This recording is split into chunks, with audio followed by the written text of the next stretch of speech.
All right, welcome to NFL Outdated Cover 2 series. This episode, we are talking about the LA Rams, not the St. Louis Rams, the LA Rams. And we are with Derek Ciapala, the founder of Rams Talk. How's it going?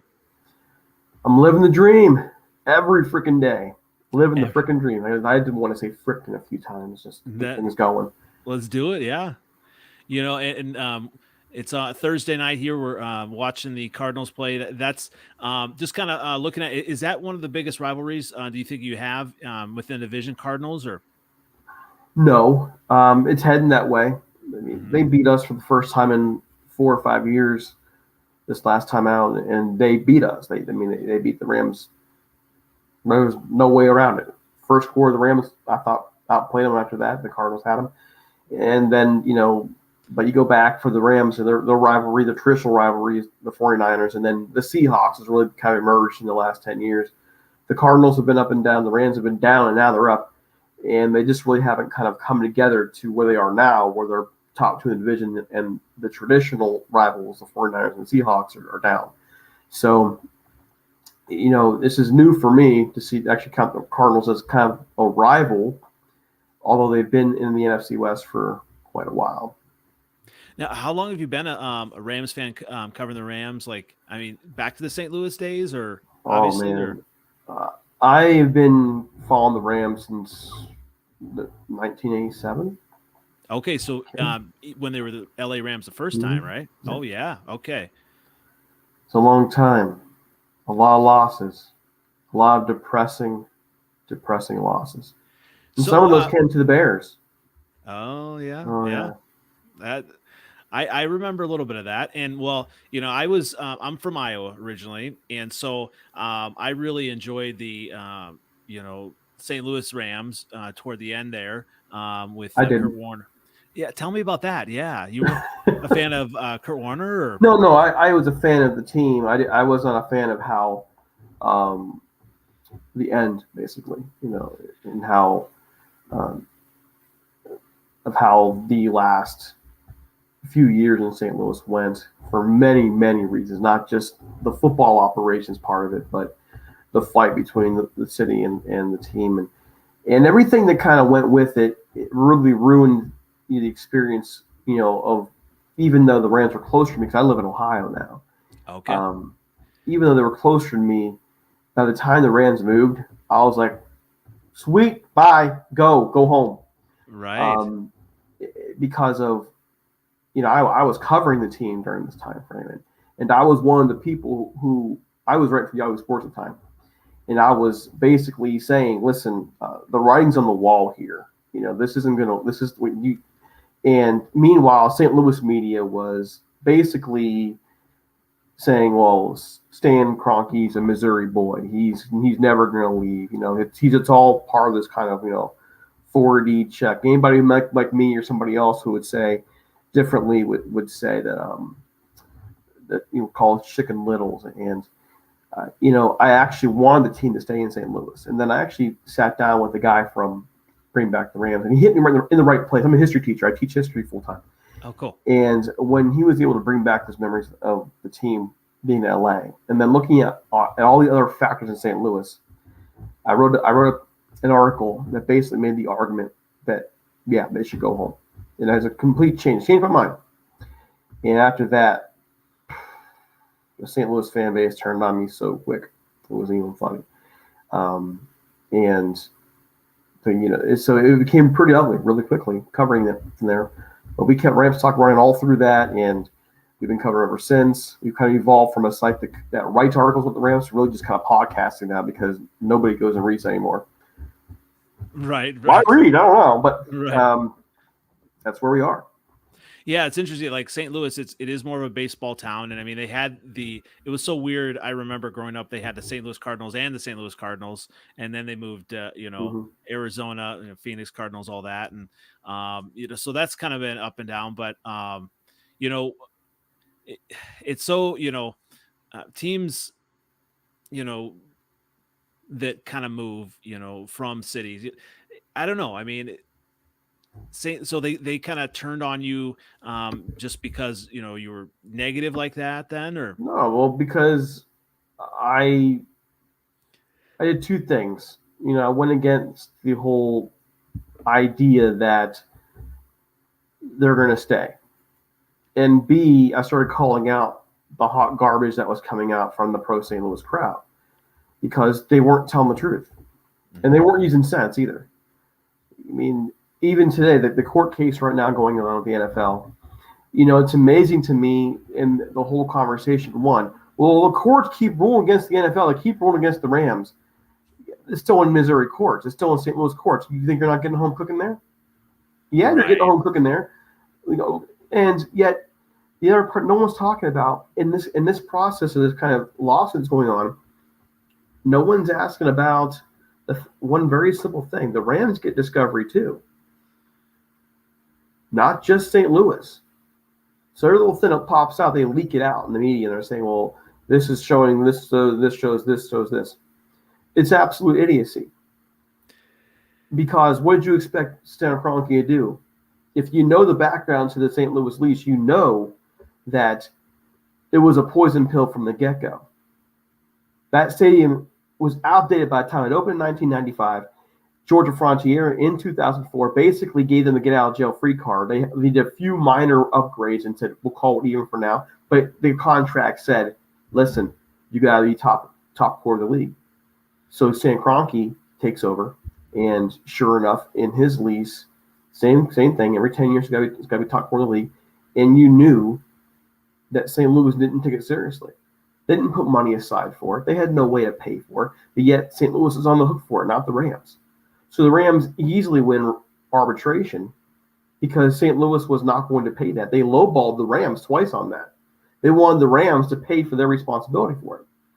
And they wanted the Rams to then foot over 50% of the money to build a new stadium. That's a horrible precedent to set if you're the NFL. So basically, you're saying a city can welch on its lease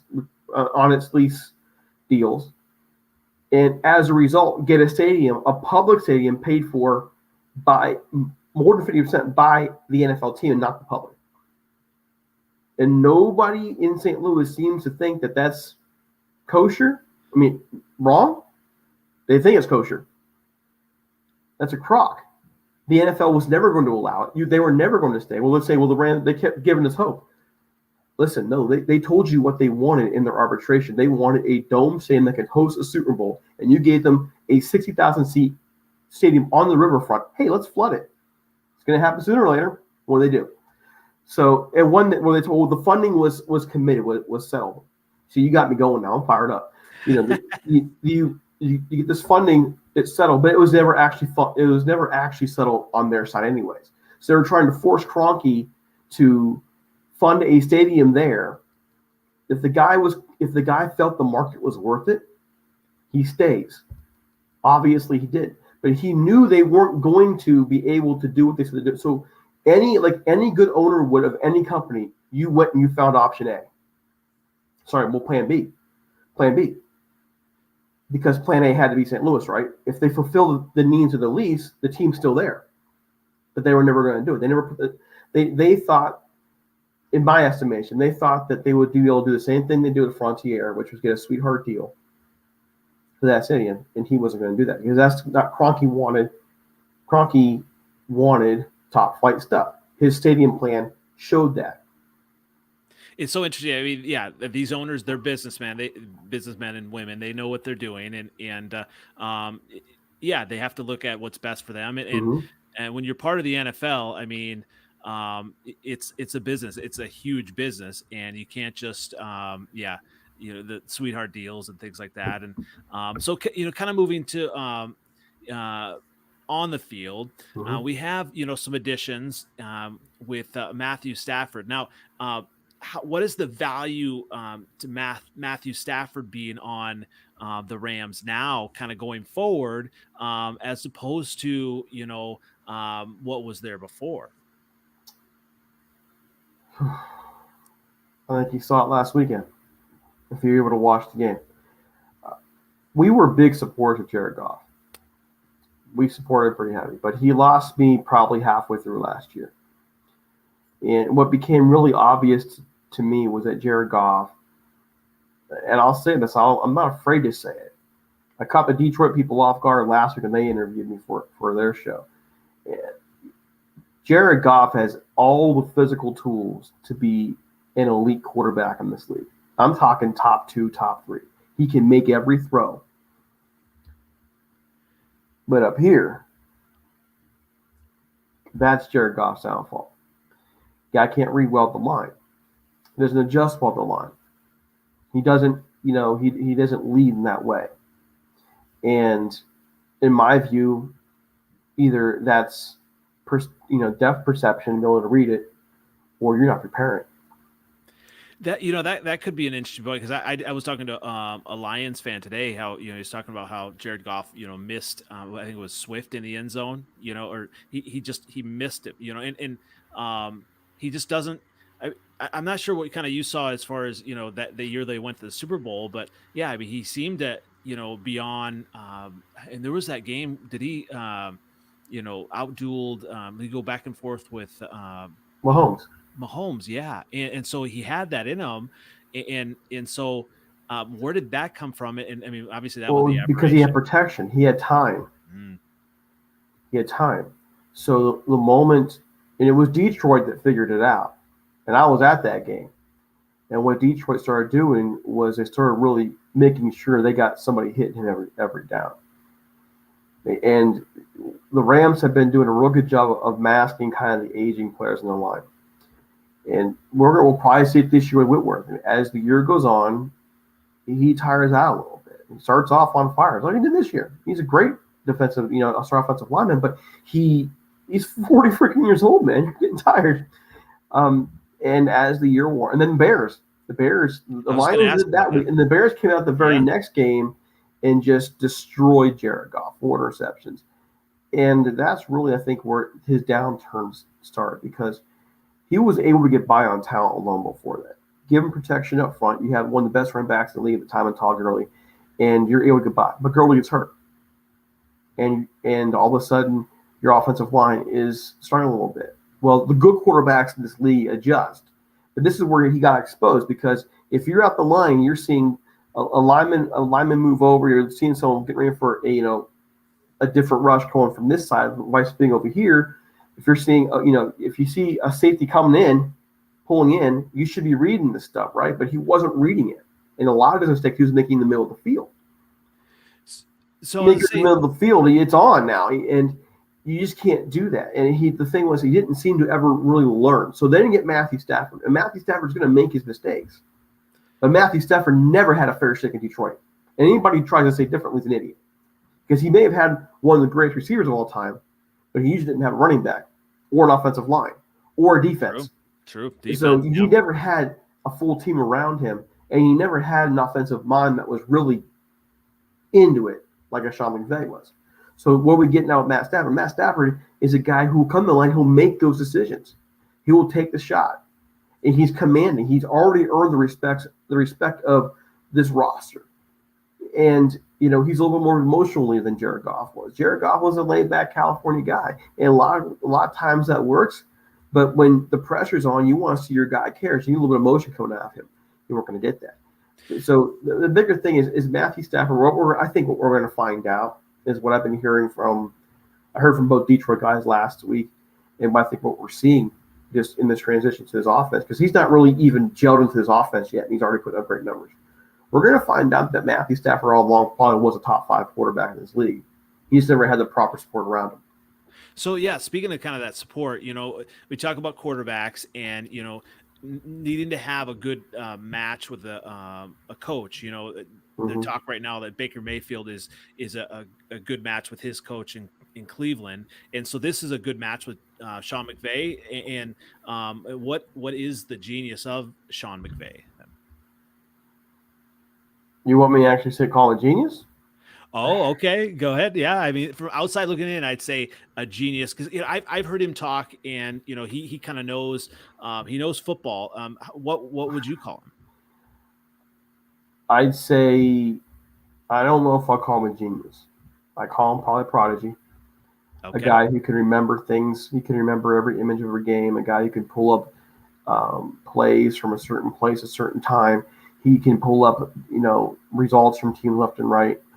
But I struggle to call him a genius, and the reason why is because he still makes the mistakes that he shouldn't be making, and the mistakes that he's been making pretty much since day one. He gets lost sometimes. He gets television with the passing game, and he tends to, when we saw it with Goff, like his relationship with Goff broke down, and he'll even tell. He's said it numerous times that he made more than his fair share of mistakes in that relationship. So I hesitate to call him a genius. Now maybe in 10 years, because the guy's 35 years old. We think, well, he's 20. He came in like 2017. That was 31 years old when he came in. Yeah. And there's still a lot of room for him to grow. But I mean, let's also be honest and say the 2019 offense wasn't too hot. The 2020 offense wasn't too hot. You put a lot of that in your quarterback, sure. But, there were times when Sean McVay did not put Jared Goff in a good position either. And that's what it is. Obviously, as a Bears fan, I see that as well. I mean, there is kind of this, it's in vogue to get an offensive mind or genius, whatever. The Bears, have theirs, supposedly had theirs in Nagy, and he didn't connect with, quarterback, and now he's got a second quarterback, and but you don't want to get me started on that. No. I'm an Ohio State guy. Okay. Oh, I'm an Ohio State guy. So, I know Justin Fields very well, and so the Bears are mucking him up. I guess that was the question too. At a point, it seems like maybe Jared Goff was kind of mucked up a little bit. But you just kind of throwing someone out there, not having the right protection, not having the right scheme, even with the linemen. I mean, does that kind of ruin a quarterback then? I mean, well, you see, I don't think Sean McVay mucked up Jared Goff. I think Jared Goff mucked up Jared Goff.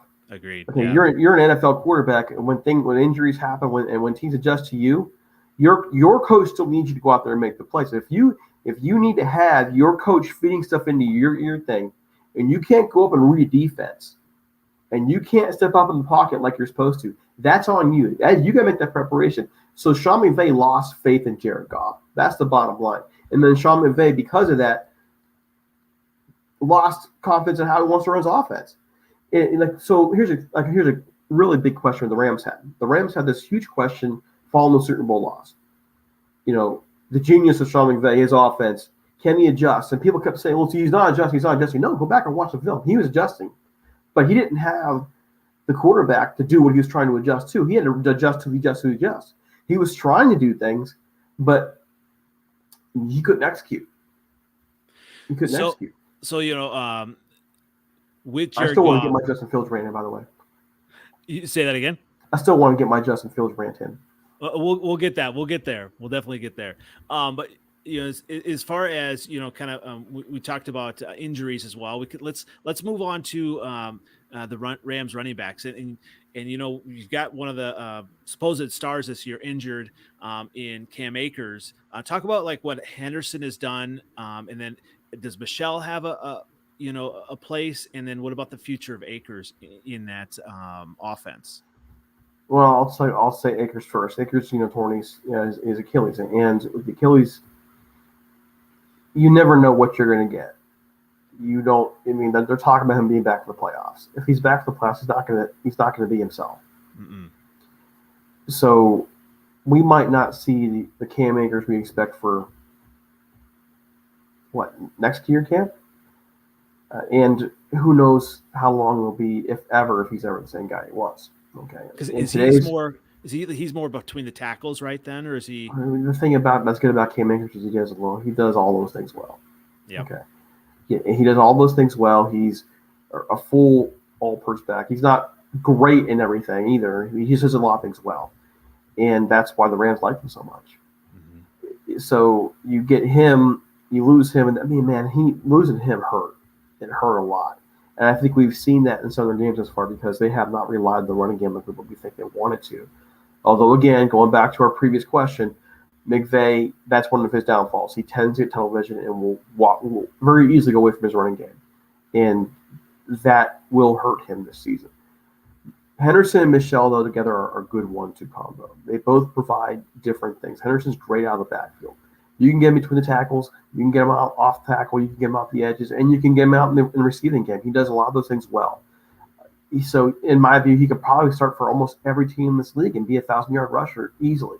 Sonny Michel, he's been a big surprise for us. We didn't know what we were getting from because the Patriots barely used him last year. Mm-hmm. And yet he came in, and one thing he's really excelled with his blocking. His pass blocking's been phenomenal. He knew, and he just got here. Like, it isn't like he had been here for a whole camp.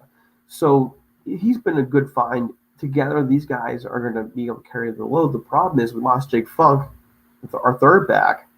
And so now with Akers out, Jake Funk out, this team is short on running backs. I didn't say running backs come a dime a dozen, but maybe they do. But you want backs who are in your system for a whole camp and through. Anybody that bring in now, we had a couple of guys there, but we're starting to run thin there. Speaking of a group that's not running thin, or it doesn't seem to be running thin, the wide receivers. You got Matthew Berry's little Cooper Kupp. He's always talking about that. I mean, he has been amazing. I mean, what makes him so good? And then we can talk about some of the other wide receivers as well. His route running.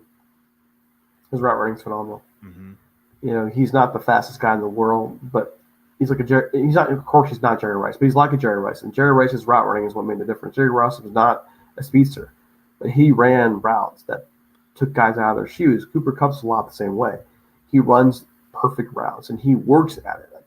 When he and Goff had a good connection too. But, when Goff was traded and Stafford comes in, this is a chance for every receiver on that team to come in and build the rapport and become that number one guy. And yet Kupp's the one that he built the rapport with. That should say a lot right there because you got a very good receiver, Robert Woods, and some of the guys there who are good too. This is a good core.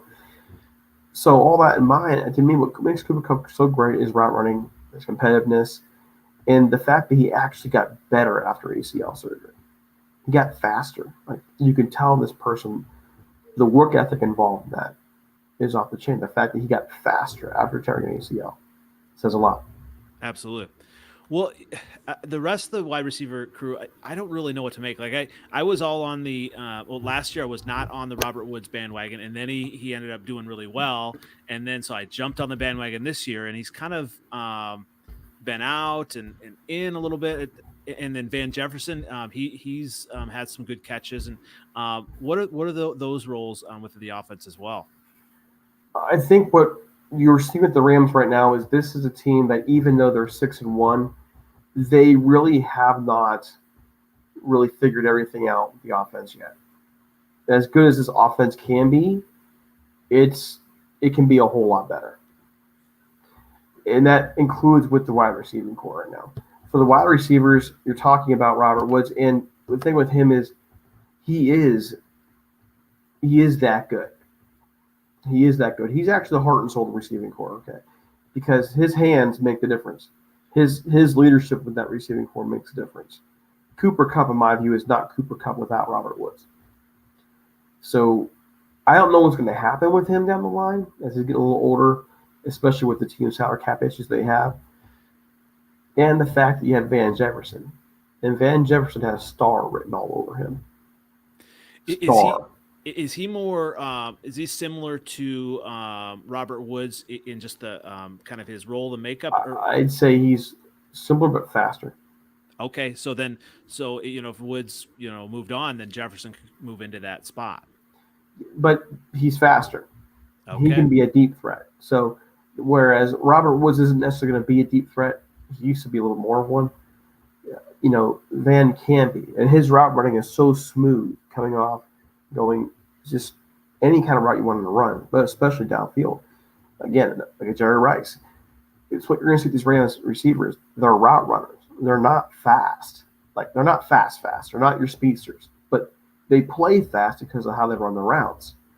And every one of them run great routes. So with Jefferson, the way he runs his routes, he is very much a deep option.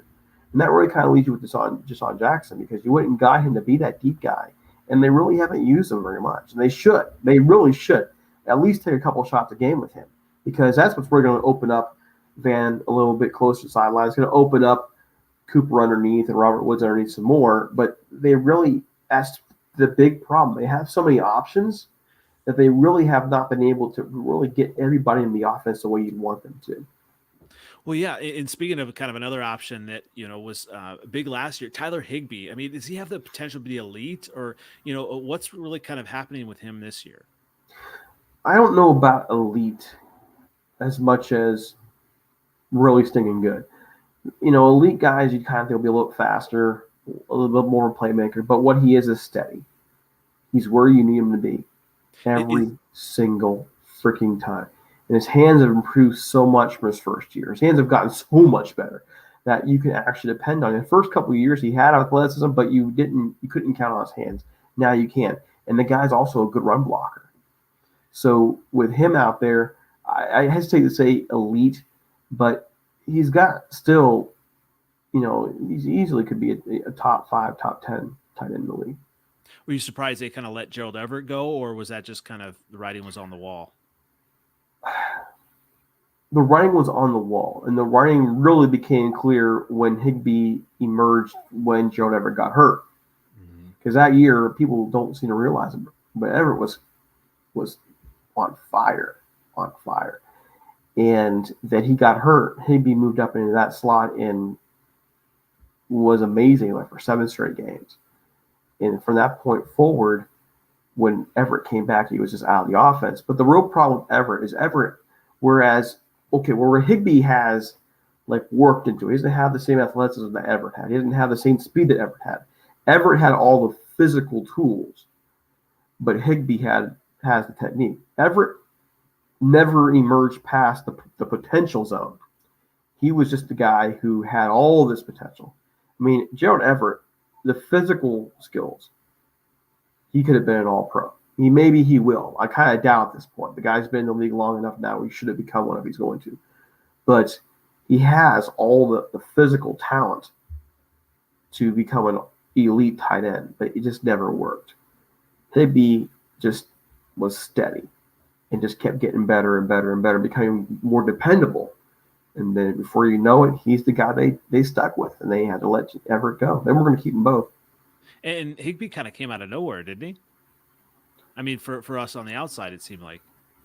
I would say yes and no. He'd had his moments prior to that big streak he had in 2019. Mm-hmm. So it wasn't like he came out of nowhere. We kind of were waiting to see when he would, emerge. So I would say it didn't shock me. But, I mean, for example, he got an extension earlier that year. That was a really nice extension. And we were like, why did one of my guys on the staff was like, well, why did they do that? I'm just going, well, I mean, he showed something. I mean, but you don't give Higbee that. They did. So it doesn't shock me. It just, the Rams have had a lot of options there since McVay took over.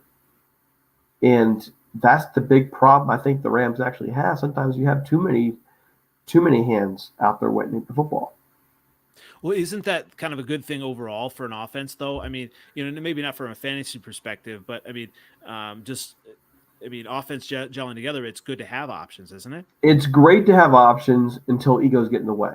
Mm-hmm. And that's my concern. That's, every year it changes a little bit. The dynamics change a little bit, but, I'm concerned with this mix right now, especially with Deshaun Jackson there.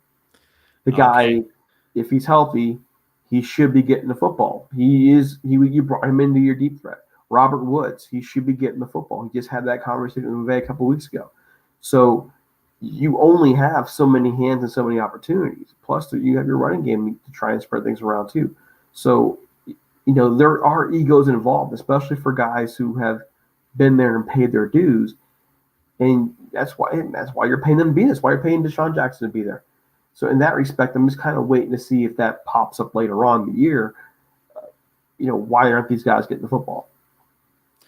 Well, and speaking of egos, how many do you really see on that defensive side of the ball? I mean that's a strong defense. I mean, Jalen Ramsey. I mean, he's elite, obviously, but he's not as outspoken. It doesn't seem like as some of the other DBs. I mean, he just kind of does his job, doesn't he? Or Tell me about that. He'll talk a little bit, but I think he's grown up a lot since his Jacksonville days. I mean, he was a much bigger talker. Let's just say that. But what we've seen from him is, when the Rams got criticized, we traded in 2 first-round draft picks, which is an idiotic point in my view, because draft picks don't always pan out. You can have 3 first-round picks, and trust me, we've had 3 first-round picks. Right. And we've had many of them that didn't pan out. Why, if you can trade basically what would have been 2 late first-round picks, for a guy who in that pick would have been, if he were picked in that draft, would have been easily top 3 or top 4. Wouldn't you take that pick? Well, yeah, especially if the rest of the team is kind of ready to win now. Yeah, absolutely. And sure enough, so when you put it in that perspective, he's been worth every penny. He's been worth every pick. And, we might not be picking in the first round again until maybe 2040, but hey, we're trying to win now. So, he's been worth it. In terms of ego on that defense, I think some of the folks who had egos are no longer there. And that's not a negative, by the way. This time has moved on. Aaron Donald might be the closest to an ego, but the guy deserves every piece of ego he gets. The guy is an animal. He works harder than anybody on this franchise. Nobody works harder to stay healthy and be ready than Aaron Donald does. And he's unblockable too, right? It takes 4 people. Well, right. Or 2 people holding, which happens ridiculously.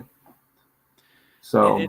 And what about the rest of the defense? Obviously, he's going to be there. Is that kind of open up things for like Floyd? And it does, but you're talking about. You mentioned this is a good defense, and I don't agree. This is the defense right now that is top heavy. You got your stars, and then you got a bunch of question marks.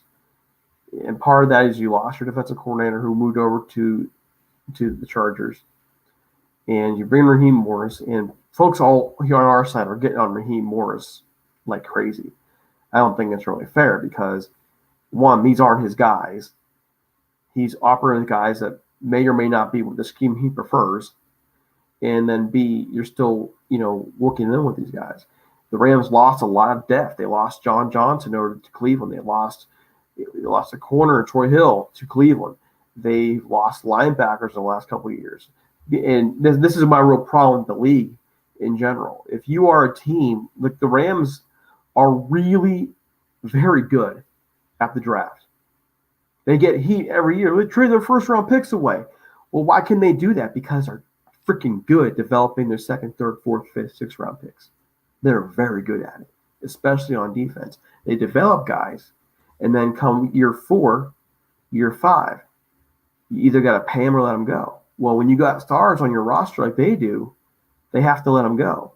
So when you keep that in mind, the league actually penalizes teams that are trying to win and are productive and develop players. Think about that for a minute.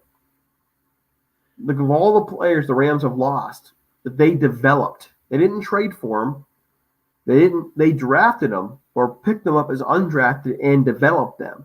But because of the salary cap, because they were a team willing to pay players, they were willing to pay a Jared Goff or a Todd Gurley or an Aaron Donald, and if you don't pay them, by the way, you're going to get criticized for that too.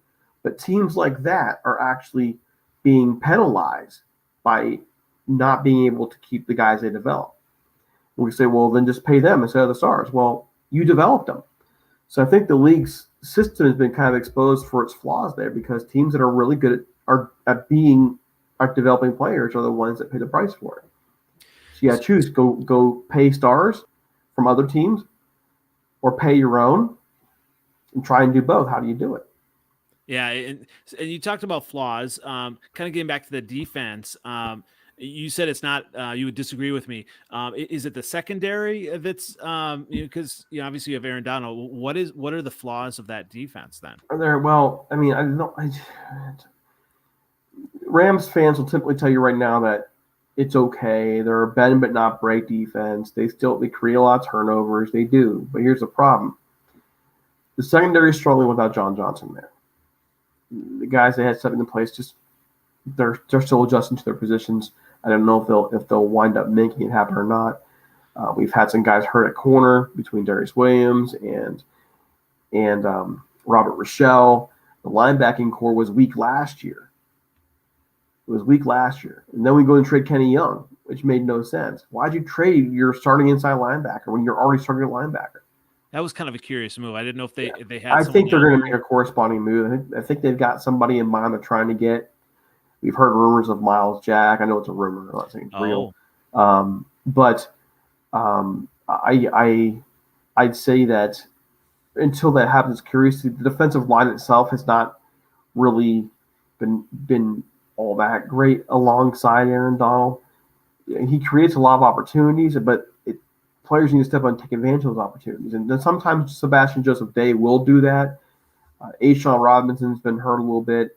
So what you're seeing is a defense is not really gelled. And the biggest problem for them is teams have kind of figured out how to beat them. All they really got to do is kind of stick with a dink and dunk strategy or anything underneath, and you'll keep that Rams defense on the field for 10, 15 minutes if you want. The Rams have lost most of the time of possession battles this year. And, that's how the Cardinals really beat them. The Cardinals wore them down. So, kind of looking at that, looking forward, for them not to make a deep run in the playoffs, it would be kind of on the defense then?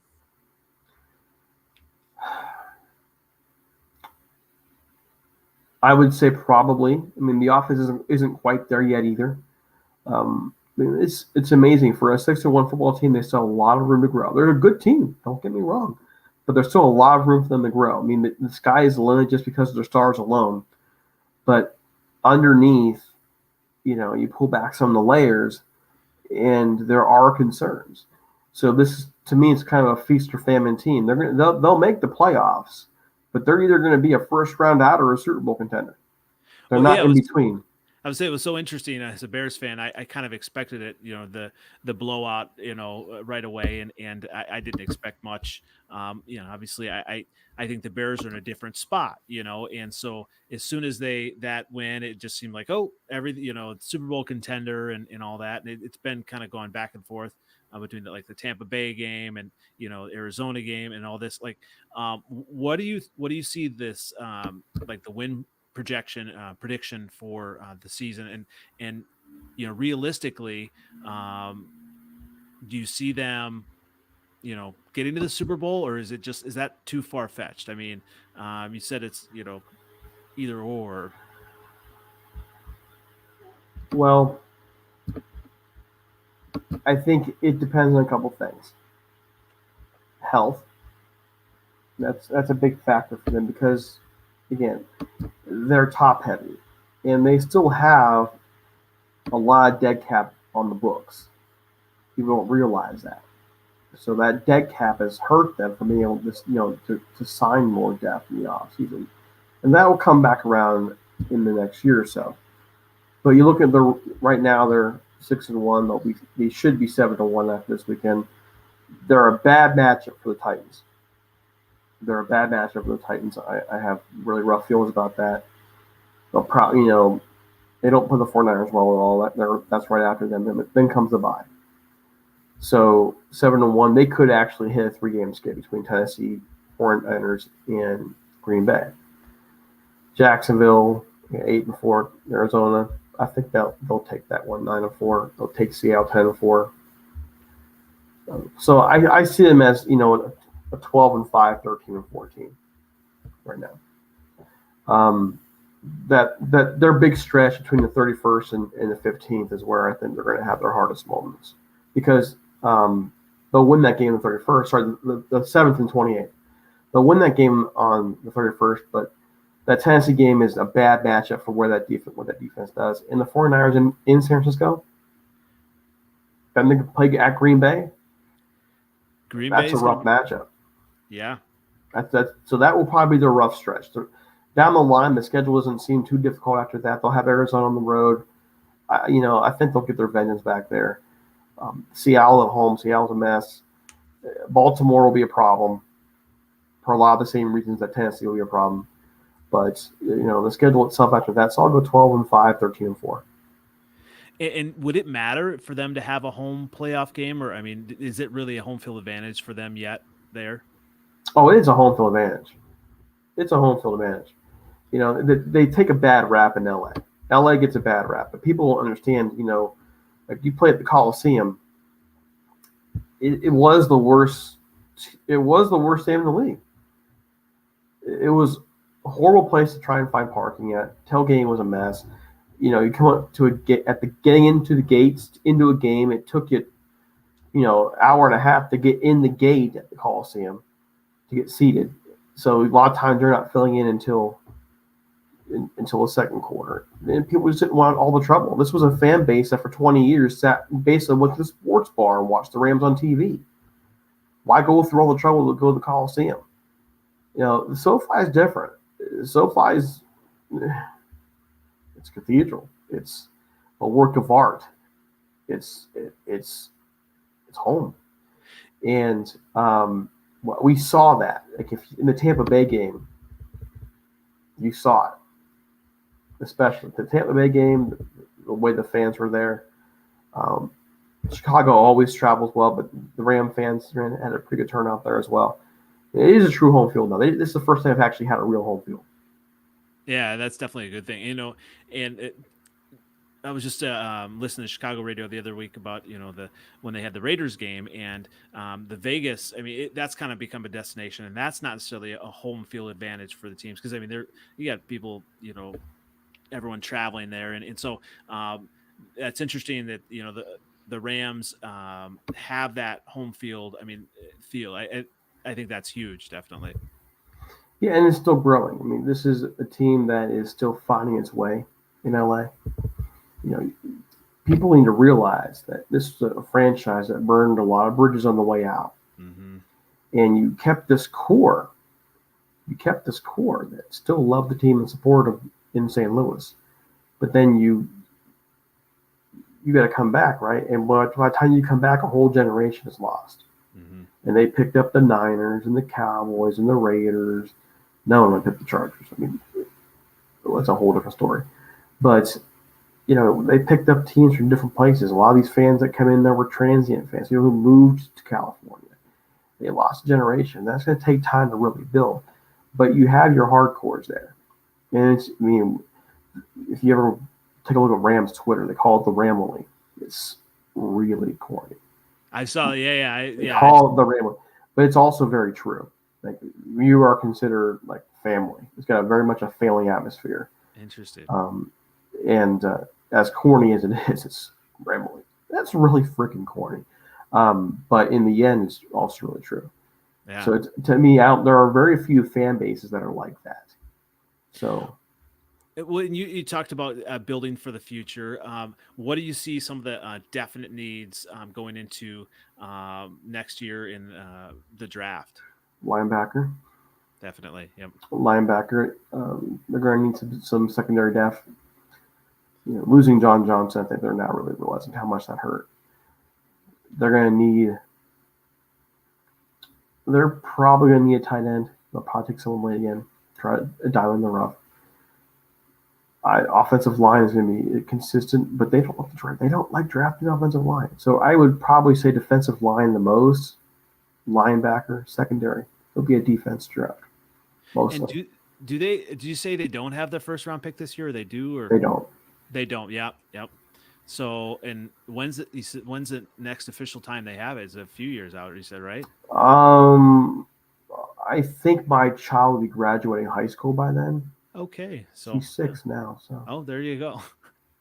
Yeah, it's a draft can be important, but the hope is that especially for the Rams this year and the way they started and the way they initially looked, and I'm sure just the what the fans would like to see is that they wouldn't need to be later on in the draft anyway. That they would be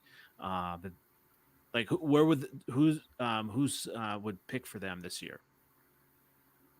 Like, who do they trade it? Who do they trade it to? Oh, Jacksonville. That's okay. So Jacksonville's got, yeah. So. Oh no, was it Jacksonville or Detroit? I'm losing track of these now, man. They've been doing this for years.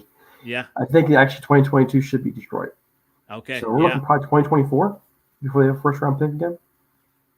We don't have draft parties anymore in our place because we don't. Why? We have a draft party for the second round.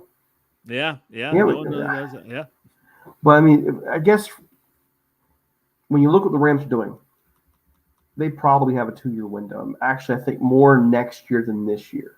They're going to lose some dead money off the books for next year. So I'm expecting, to make a few moves. But then eventually got to deal with Stafford's contract. Aaron Donald is now 30.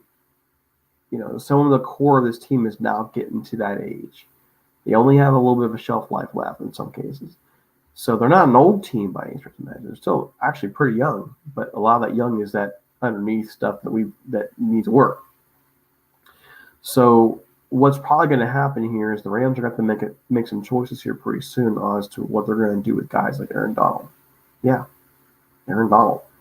Because at some point, he won't be worth the money he's getting when they're trying to reload.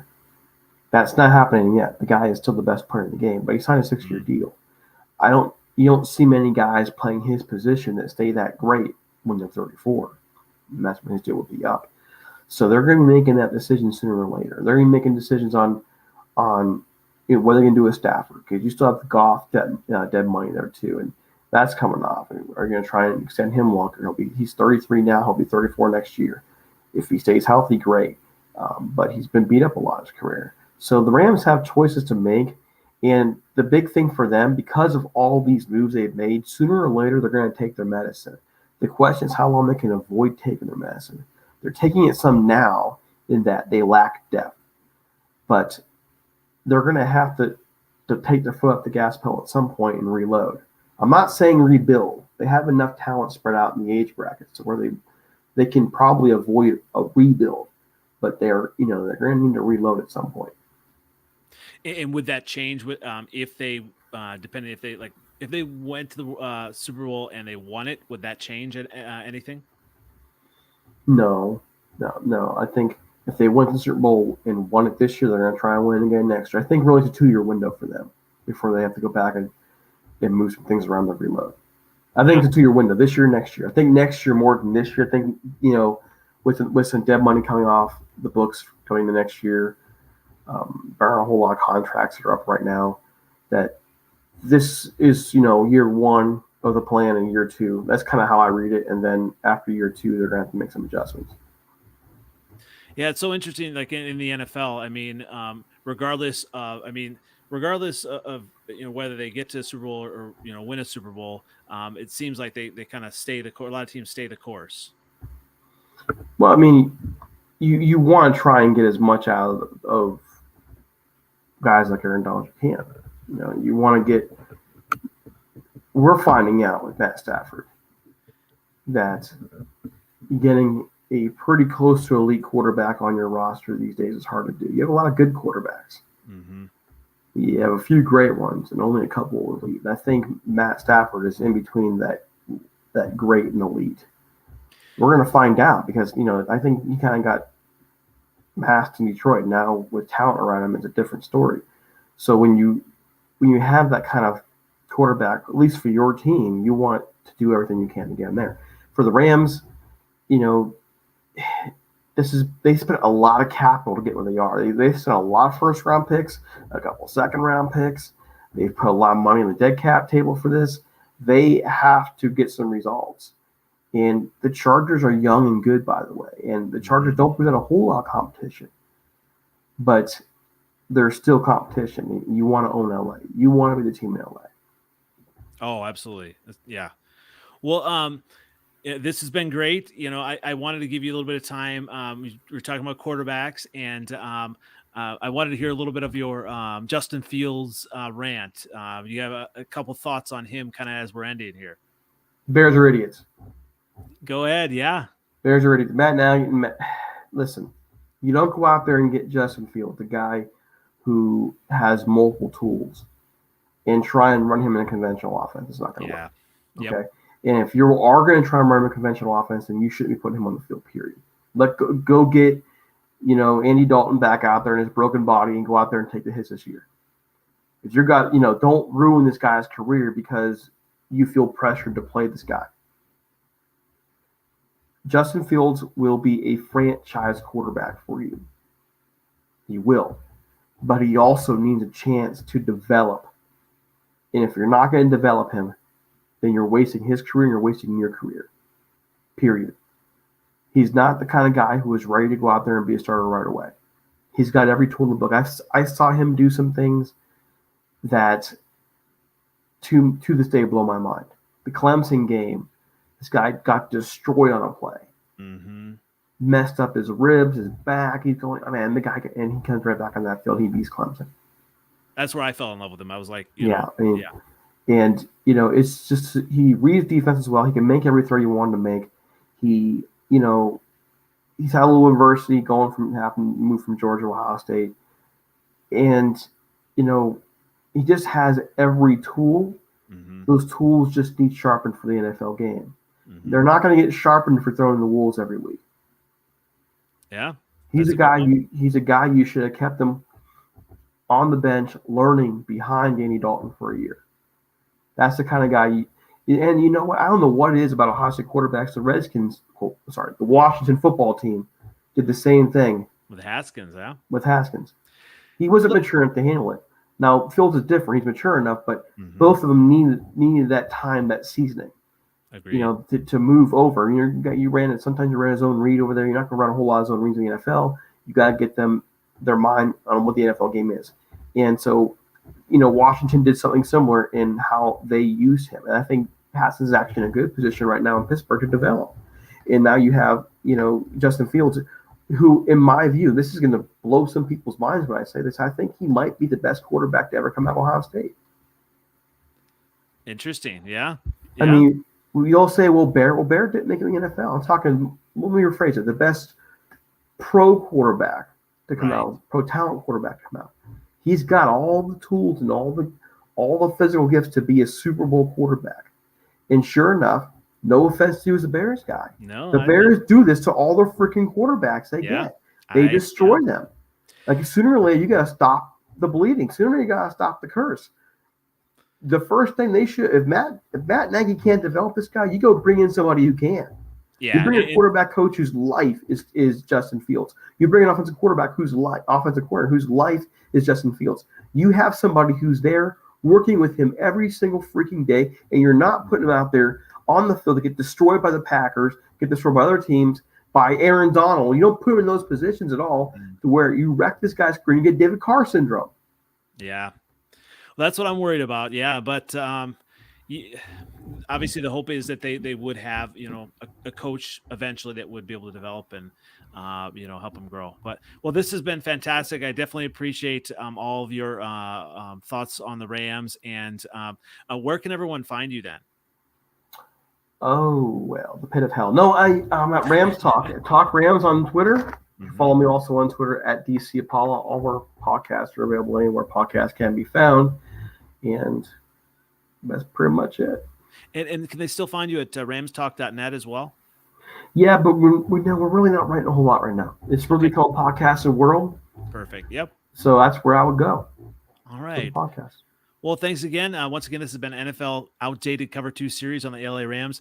Thanks again, Derek. I appreciate your time, and we're definitely going to catch you on Twitter. Thanks again. You're welcome. Have a great one.